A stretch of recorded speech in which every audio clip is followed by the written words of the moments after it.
Menyongsong era baru ekonomi Islam yang berkeadilan dan berkemanusiaan berarti memperkenalkan sistem ekonomi Islam kepada seluruh elemen masyarakat selaku praktisi dari sistem ekonomi tersebut dan mendorong mereka untuk mengutamakan maslahah di atas kepentingan pribadinya.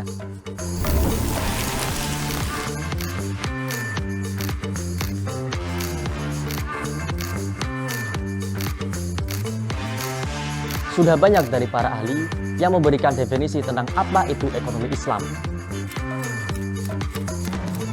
Menurut seorang ahli ekonomi Islam adalah cabang pengetahuan yang bertujuan mewujudkan kesejahteraan manusia melalui alokasi dan distribusi sumber daya yang langka sesuai dengan ajaran agama Islam, tanpa terlalu membatasi kebebasan individu, mewujudkan keseimbangan makroekonomi dan ekologi yang berkelanjutan.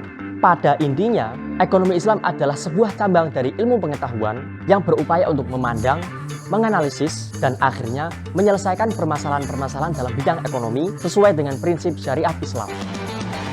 Teori dan model ekonomi Islam menurut M.M. Midwali menyatakan bahwa ekonomi Islam adalah cabang dari ilmu ekonomi yang dilandasi dari ajaran-ajaran agama Islam yang bersumber pada Al-Quran, hadis, ijma, qiyas. Al-Quran dan hadis menjadi sumber utama, sedangkan ijma dan qiyas menjadi sumber untuk memahami Al-Quran dan hadis.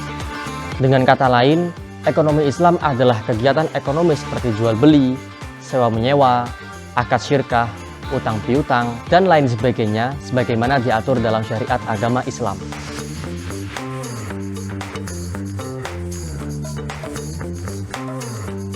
Penting bagi kita untuk memahami ilmu ekonomi Islam, karena ilmu tersebut adalah bekal bagi kita untuk bisa memilah antara yang sah dan batil, halal dan haram dalam kegiatan ekonomi sehari-hari.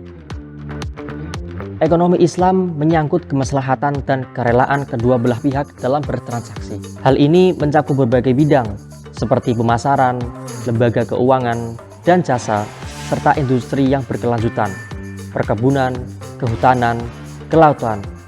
Demikian pula perangkat bersertifikasi mutu manajemen seperti ISO, BAN, sertifikasi risk management, sertifikasi guru dapat menjadi bagian dari ekonomi Islam.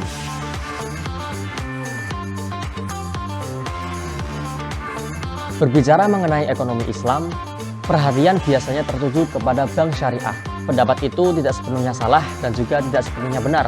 Ekonomi Islam tidak hanya membahas mengenai bank syariah, tetapi bank syariah menjadi pintu gerbang untuk mengembangkan ekonomi Islam.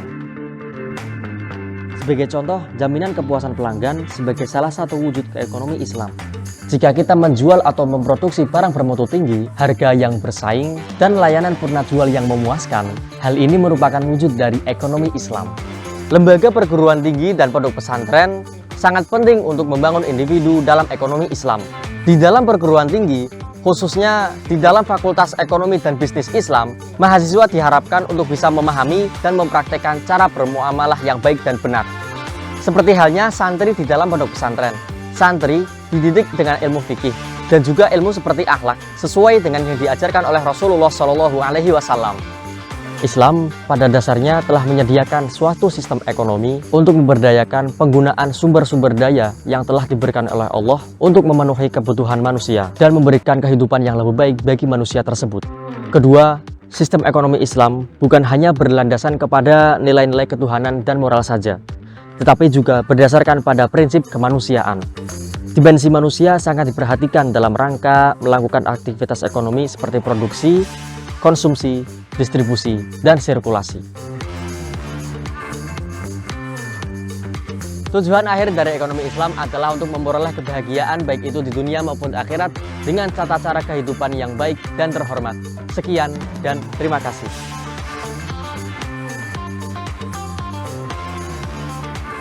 Fokusnya jalan-jalan no.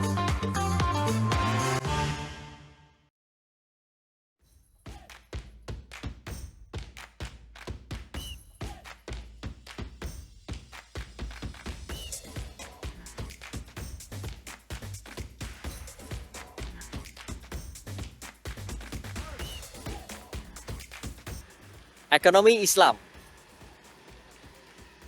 Cut. Cut. Cut. Cut. Cut. Action.